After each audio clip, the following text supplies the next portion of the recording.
Me llamo Rabino Benjamin David Goldstein.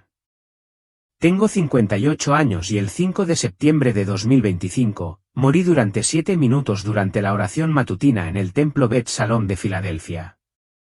Lo que experimenté en esos 7 minutos los conmocionará profundamente, porque el Señor del cielo y de la tierra me mostró exactamente lo que viene antes de que termine el año y por qué septiembre de 2025 marca el comienzo de dolores como nunca antes se había visto en este mundo. Estaba dirigiendo a nuestra congregación en el servicio matutino tradicional cuando, de repente, un dolor aplastante me atravesó el pecho. Lo último que recuerdo fue desplomarme junto al arca de la Torá. Mi chal de oración se desplomó a mi alrededor mientras la oscuridad lo consumía todo. Pero en esa oscuridad, me encontré en un lugar que trascendía todo entendimiento terrenal. Lo primero que me impactó no fue lo que vi, sino lo que sentí. Una presencia abrumadora de santidad, tan intensa que cada fibra de mi ser tembló. Ya no estaba en la sinagoga. Estaba en lo que solo podría describirse como la sala del trono del Todopoderoso, aunque mis palabras humanas no lograron capturar su magnificencia. La luz emanaba de todas partes y de ninguna. Una luz viva que penetró no solo mi vista, sino mi alma. Entonces apareció ante mí. No era Jesús, como lo describen los cristianos, sino Jesús, el Mesías judío, irradiando la gloria de Hashem. Sus ojos albergaban un profundo amor infinito y una justicia terrible. Cuando me miró, me sentí a la vez abrazado por la misericordia perfecta y expuesto por la verdad absoluta. Toda pretensión que alguna vez tuve, toda celebración religiosa, todo momento de orgullo espiritual se desvaneció en un instante. Benjamín, dijo, y mi nombre hebreo cargaba con el peso de la eternidad misma. Hijo de la diestra, has servido fielmente, pero no has comprendido los tiempos. El Padre me ha enviado para mostrarte lo que viene sobre la tierra, pues septiembre ha abierto la puerta a la cosecha final. Antes de que pudiera responder, el espacio a nuestro alrededor se transformó en algo indescriptible. Me encontré suspendido sobre la tierra, observando cómo fuerzas espirituales se movían como nubarrones entre las naciones. Pero estos no eran fenómenos naturales. Eran los principados y potestades de los que hablan las Escrituras, reuniendo sus fuerzas para un conflicto que determinaría el destino eterno de miles de millones. Mira con atención, ordenó Jesús. Y de repente, mi visión se amplió de forma sobrenatural. Pude ver no solo el mundo físico, sino también la realidad espiritual que lo ocultaba. Lo que presencié me horrorizó indescriptiblemente. Observé cómo enormes cadenas espirituales comenzaban a manifestarse sobre las principales ciudades del mundo. No eran cadenas metafóricas, sino una verdadera atadura espiritual que se hacía visible. Las cadenas se forjaron a partir del odio, la división, el miedo y la rebelión humanos contra Dios. Cada eslabón representaba millones de almas atadas por el engaño, y las cadenas se fortalecían cada día. El 5 de septiembre, el día de tu muerte, explicó Jesús, marca el comienzo del gran zarandeo. Lo que tu pueblo ha esperado durante tanto tiempo, lo que los cristianos llaman la tribulación, lo que el mundo llama caos, ya ha comenzado. Pero antes de los últimos 7 años, 4 eventos deben ocurrir antes de que termine este año. Observen y comprendan. La primera visión me impactó como un rayo. Vi terremotos enormes, pero no una actividad sísmica común. Eran temblores sobrenaturales que parecían tener inteligencia. Vi cómo ciudades enteras se derrumbaban, no solo por los temblores físicos, sino por fuerzas espirituales que literalmente sacudían los cimientos de la civilización humana. El primer temblor llega en octubre. Jesús reveló que la tierra misma crecerá a medida que las ataduras que retienen el mal se levanten gradualmente. Lo que los hombres llaman desastres naturales aumentará exponencialmente, pero son dolores de parto que anuncian la llegada del reino. Presencié erupciones volcánicas ocurriendo simultáneamente en varios continentes. Sus nubes de ceniza formaban patrones en el cielo que parecían letras hebreas que formaban palabras de juicio. La devastación superó cualquier registro histórico. Sin embargo, comprendí que esto era solo el principio. La segunda visión me mostró sistemas económicos derrumbándose como castillos de naipes. Pero esto no era solo una crisis financiera. Observé cómo el concepto mismo de dinero perdió su significado de la noche a la mañana.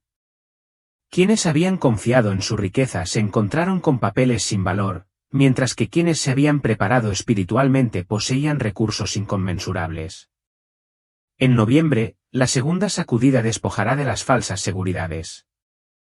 Jesús continuó, el becerro de oro del materialismo será destrozado, y muchos descubrirán que su tesoro no estaba en el cielo. Solo quienes han acumulado rectitud hallarán provisiones para la hambruna venidera. Vi filas kilométricas para recibir pan, pero a desconocidos compartiendo sus últimas comidas con otros. Presencié comunidades de creyentes que se habían preparado no solo física sino espiritualmente. Sus rostros brillaban de paz incluso mientras el caos los rodeaba. Estas personas tenían algo que el mundo no podía comprender, una confianza absoluta en el Dios que alimenta a los gorriones y viste a las mentiras. La tercera visión fue quizás la más perturbadora. Vi a gobiernos de todo el mundo tomando decisiones que desafiaban toda lógica y sabiduría. Líderes que se consideraban racionales de repente implementaban políticas que parecían diseñadas para destruir sus propias naciones. Pero al observar más de cerca, pude ver la realidad espiritual tras estas decisiones. Entidades oscuras, lo que las escrituras llaman principados y potestades, literalmente susurraban al oído de los líderes mundiales. No eran influencias metafóricas, sino seres demoníacos reales que manipulaban a las autoridades humanas para cumplir antiguas profecías. La visión fue tan aterradora que grité, pero la presencia de Jesús me dio fuerzas para seguir observando. Diciembre trae el tercer temblor, reveló. El colapso del gobierno humano tal como lo han conocido. Las estructuras de autoridad construidas sobre la sabiduría humana se derrumbarán, preparando el camino para el reino final que jamás será destruido.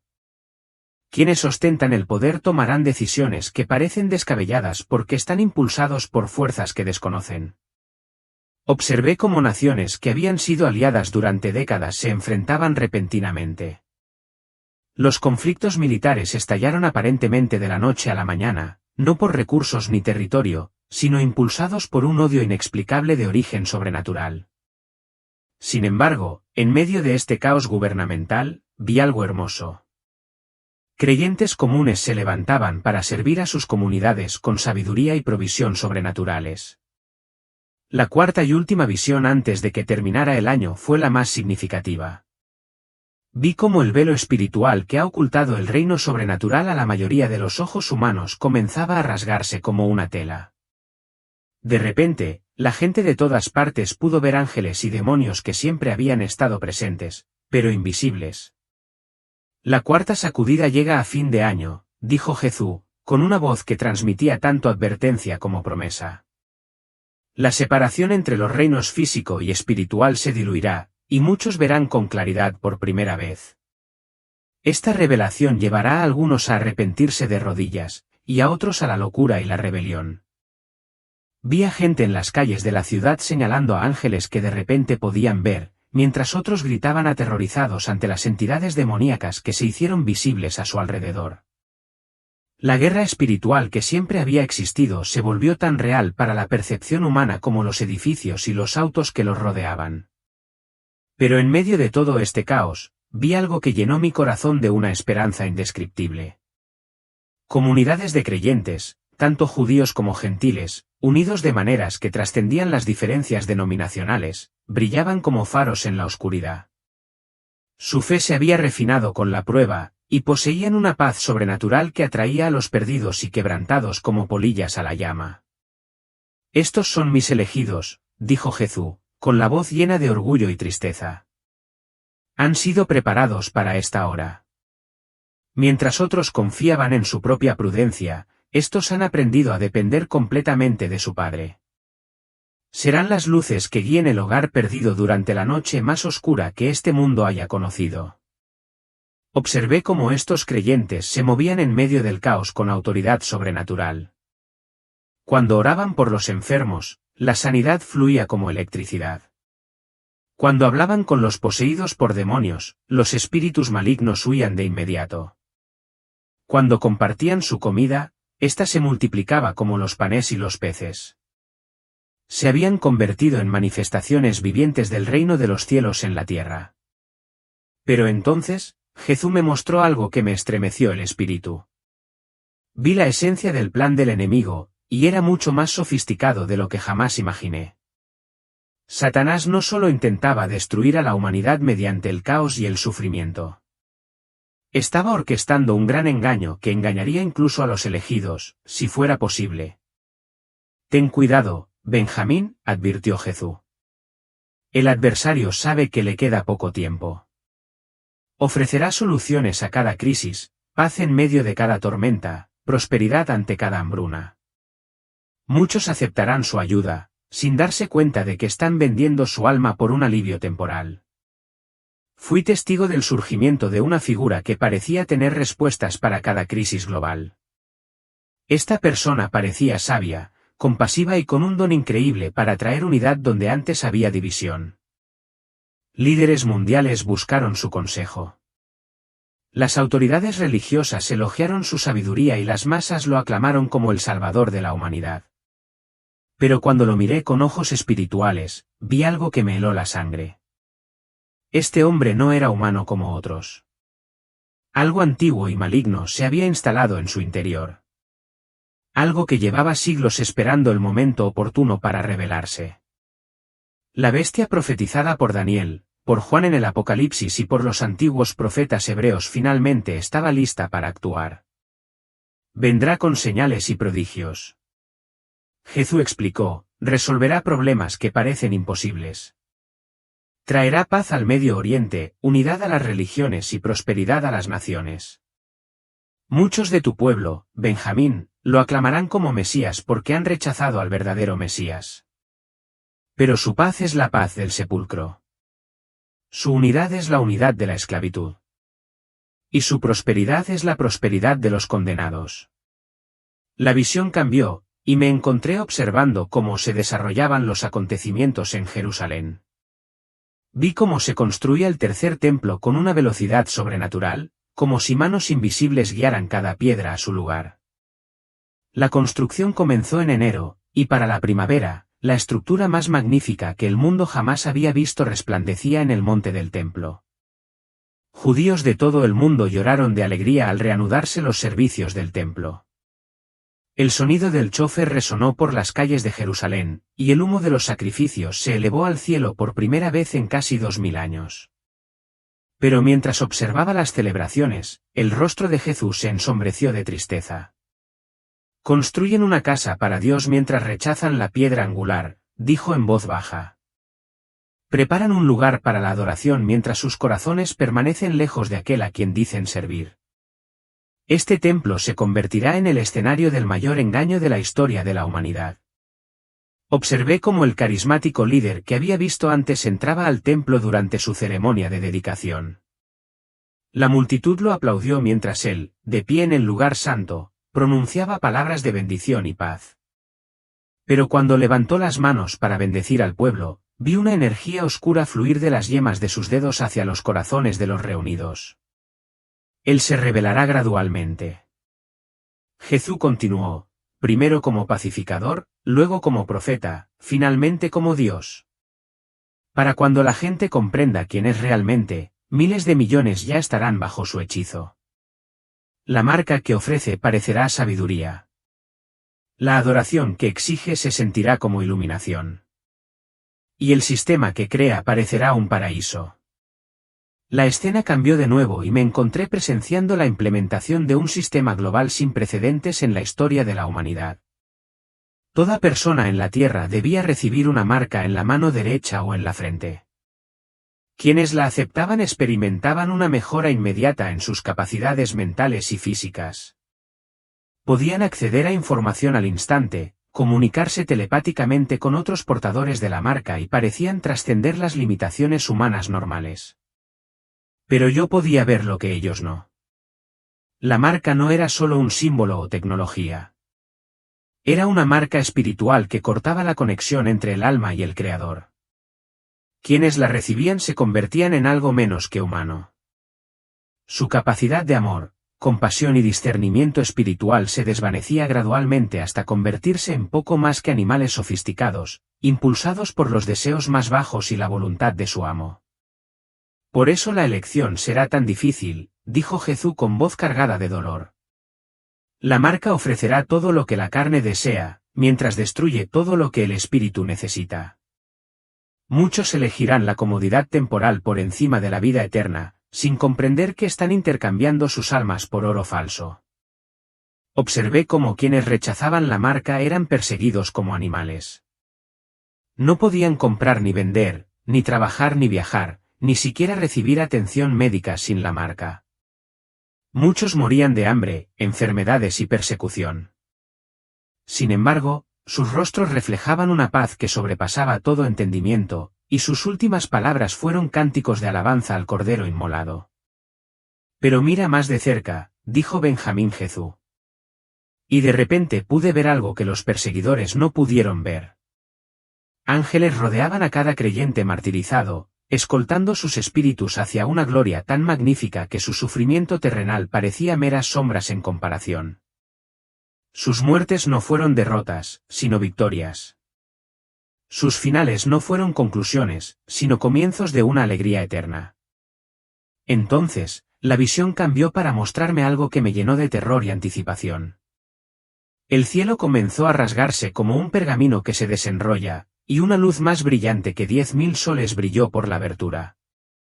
El sonido que acompañó este fenómeno fue indescriptible. Una combinación del rugido de aguas poderosas, la voz del trueno y el canto de innumerables ángeles. Mi regreso se acerca, dijo Jesús, y todo su ser parecía arder de anticipación.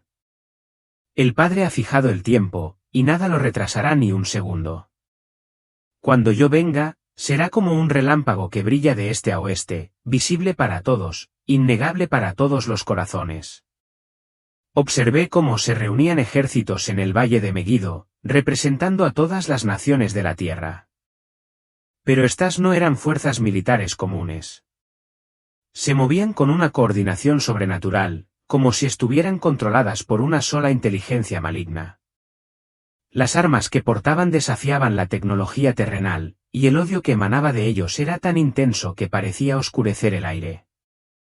A la cabeza cabalgaba la bestia que había visto antes, ya no disfrazada de hombre de paz, sino revelada en toda su horrible gloria. Su apariencia era a la vez magnífica y terrible, hermosa y grotesca, inspirando tanto adoración como repulsión. Detrás de él cabalgaba el falso profeta, el líder religioso que había convencido al mundo de adorar a la bestia, de cuya boca fluían señales y prodigios mentirosos. Pero entonces, desde los cielos rasgados, surgió una visión que hizo palidecer cualquier otra visión. Jesús apareció no como el siervo sufriente, sino como el rey conquistador. Cabalgaba sobre un caballo blanco, y sus ojos eran como llamas de fuego.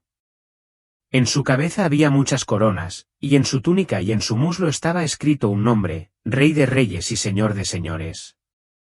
Tras él venían los ejércitos celestiales, incontables millones de ángeles y santos redimidos vestidos de lino fino, blanco y limpio. Su sola visión hizo temblar a los ejércitos terrenales, pues comprendieron que no se enfrentaban a simples mortales, sino a las huestes del Dios viviente. La batalla será breve, dijo Jesús con serena autoridad. La bestia y el falso profeta serán arrojados vivos al lago de fuego. Satanás será atado por 1000 años. La muerte misma será derrotada y el reino de los cielos se establecerá en la tierra como en el cielo. Observé cómo se desarrollaba esta gloriosa victoria. Pero entonces Jesús se volvió hacia mí con una expresión de urgente compasión. Por eso debes regresar, Benjamín. El tiempo es más corto de lo que nadie imagina. Las 4 sacudidas antes del fin de año no son posibilidades lejanas, sino realidades presentes ya en marcha. Mi pueblo, tanto judío como gentil, debe preparar no solo sus despensas, sino también sus corazones. Deben elegir hoy a quien servirán, porque pronto la elección misma les será arrebatada. De repente, sentí que me atraían de vuelta a mi cuerpo físico, de vuelta a la sinagoga, donde mi congregación oraba frenéticamente por mi recuperación. Pero las últimas palabras de Jesús me siguieron como un trueno: díganles que Jesús Mashiach, Jesús, el Mesías, viene pronto. El tiempo de angustia de Jacob ha comenzado, pero también es el tiempo de su liberación. Quienes invoquen el nombre del Señor serán salvos. Recuperé la consciencia con un jadeo en el suelo de la sinagoga, rodeado de paramédicos y congregantes llorosos que habían presenciado 7 minutos de muerte clínica, seguidos de un inexplicable regreso a la vida. El equipo médico estaba desconcertado. La doctora Sarah Chen, quien supervisó mi reanimación, le contó más tarde a mi familia que, en 30 años de medicina de urgencias, nunca había visto a nadie regresar de la muerte clínica con tanta claridad y determinación. Pero sabía por qué había regresado. El mensaje que ardía en mi espíritu era demasiado urgente como para permanecer en el paraíso. A las pocas horas de recuperarme, comencé a compartir lo que había presenciado. La respuesta fue inmediata y dividida. Algunos miembros de nuestra congregación lloraron al reconocer la verdad en mis palabras. Otros me acusaron de alucinaciones causadas por la falta de oxígeno, pero seguí adelante, impulsado por el peso de lo que había visto. La primera señal llegó tal como Jesús me había mostrado. El 12 de octubre de 2025, una serie de terremotos azotaron simultáneamente el anillo de fuego del Pacífico. Pero estos no eran eventos sísmicos comunes. Los temblores formaron patrones que los sismólogos no pudieron explicar, como si la Tierra misma escribiera mensajes en un lenguaje incomprensible para los humanos. En 48 horas, 7 grandes volcanes entraron en erupción en perfecta sincronización. Las nubes de ceniza no se dispersaron aleatoriamente como debería ser la ceniza volcánica. En cambio, formaron formas en el cielo que se parecían inquietantemente a antiguas letras hebreas. Los científicos lo calificaron de anomalía meteorológica sin precedentes. Pero quienes tenían una visión espiritual lo reconocieron como el primer temblor sobrenatural del que Jesús me había advertido. La devastación fue inmediata y catastrófica. Ciudades costeras enteras desaparecieron bajo tsunamis que desafiaron cualquier modelo informático. El número de muertos ascendió a millones. Pero lo que más aterrorizó a las autoridades fue el fracaso total de sus sistemas de alerta temprana. Todos los algoritmos de predicción de terremotos, todos los dispositivos de monitoreo volcánico, todas las redes de detección de tsunamis permanecieron en silencio hasta el momento del impacto. Observé las noticias con pesar, sabiendo que esto era solo el principio. Durante entrevistas con las principales cadenas, intenté explicar lo que realmente estaba sucediendo, pero la mayoría descartó mis advertencias, considerándolas extremismo religioso. Solo unos pocos escucharon, y quienes sí lo hicieron comenzaron a preparar sus corazones para lo que vendría después. La segunda sacudida llegó en noviembre como un ladrón en la noche. Me desperté el 3 de noviembre y encontré el sistema financiero mundial en completo colapso. No se trató de un declive gradual ni de una corrección del mercado, sino de una evaporación instantánea de la riqueza que hizo que la Gran Depresión pareciera un inconveniente menor. Las monedas digitales desaparecieron de la noche a la mañana. Las cuentas bancarias mostraban saldos cero, independientemente de los depósitos previos. Las bolsas de valores no se desplomaron, simplemente dejaron de existir. Sus sistemas informáticos mostraban mensajes de error que ningún técnico podía descifrar. Las instituciones financieras más poderosas del mundo encontraron sus bóvedas vacías. Sus reservas de oro desaparecieron misteriosamente, sus activos supuestamente seguros se redujeron a papel moneda sin valor. Pero yo había visto esto en mi visión. Observé cómo personas que habían confiado en sus cuentas de jubilación, sus carteras de inversión y su futuro financiero cuidadosamente planificado hacían cola en bancos que no podían ofrecer explicaciones. Los cajeros automáticos mostraban mensajes en idiomas inexistentes. Las tarjetas de crédito eran rechazadas no por falta de fondos, sino porque el concepto de dinero electrónico se había borrado de la realidad. Sin embargo, en medio de este caos, presencié algo hermoso. Las comunidades de creyentes que habían escuchado la advertencia comenzaron a compartir todo lo que tenían. Las familias abrieron sus hogares a desconocidos.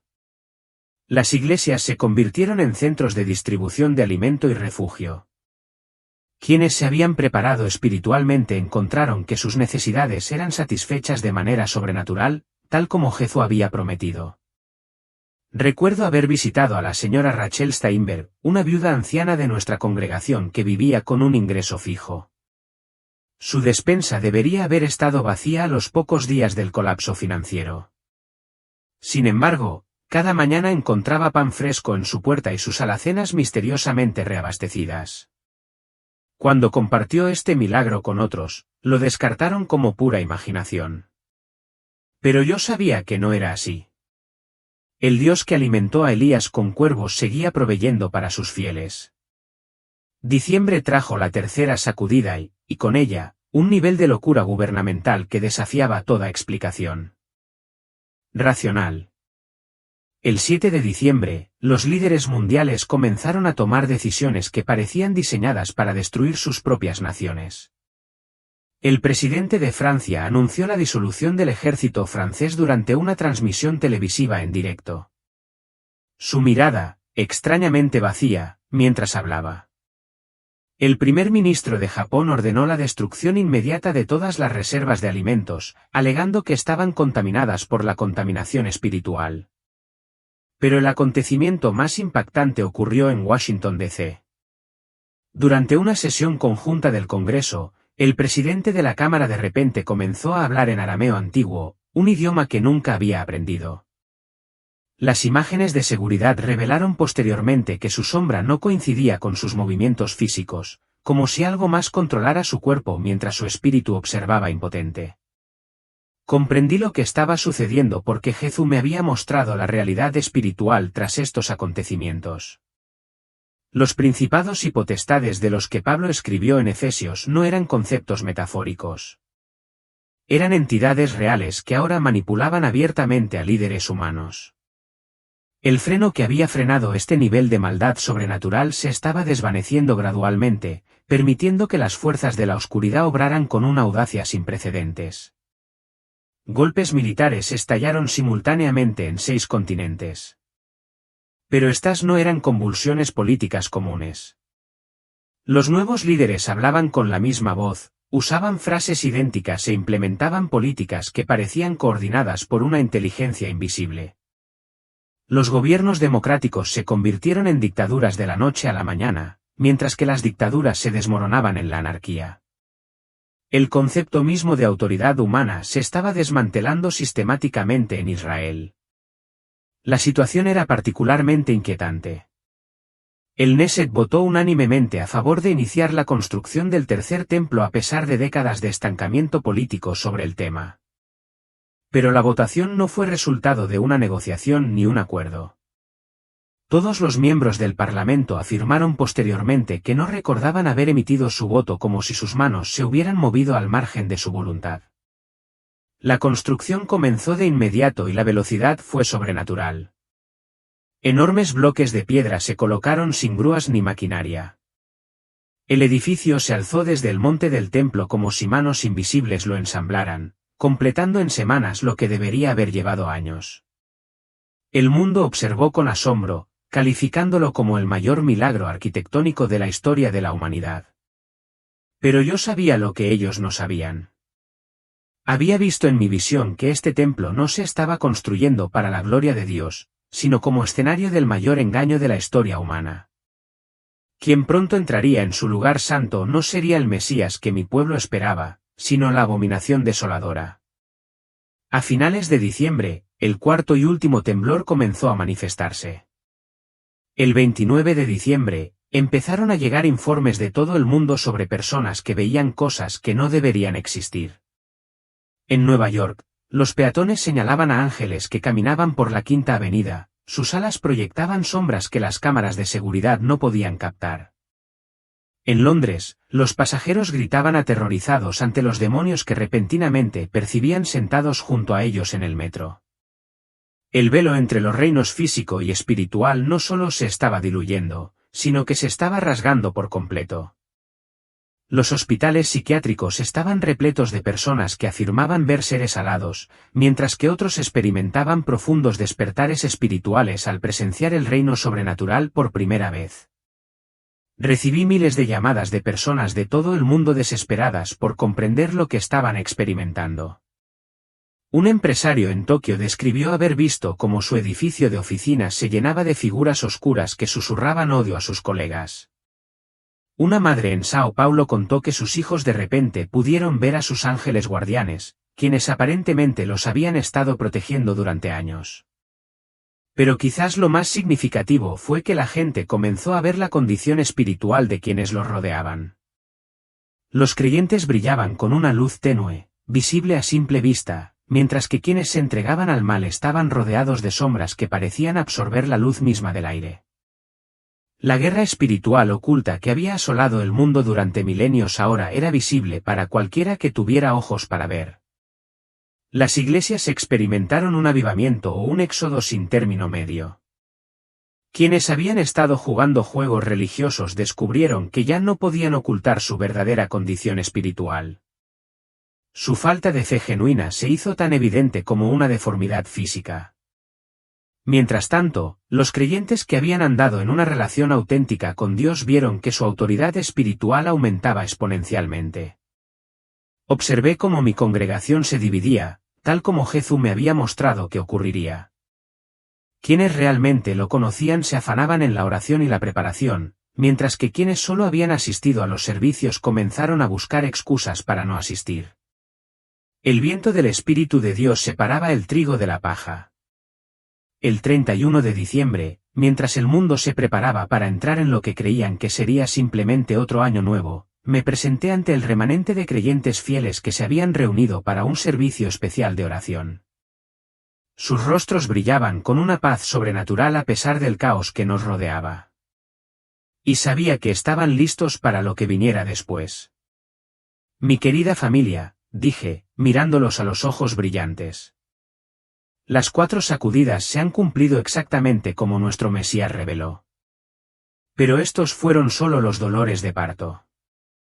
Lo que viene después hará que todo lo que hemos presenciado parezca una preparación suave. Al acercarse la medianoche y celebrar la llegada del 2026, nos arrodillamos juntos en oración, sabiendo que la verdadera tribulación estaba a punto de comenzar. La bestia estaba lista para revelarse. El templo aguardaba su abominación.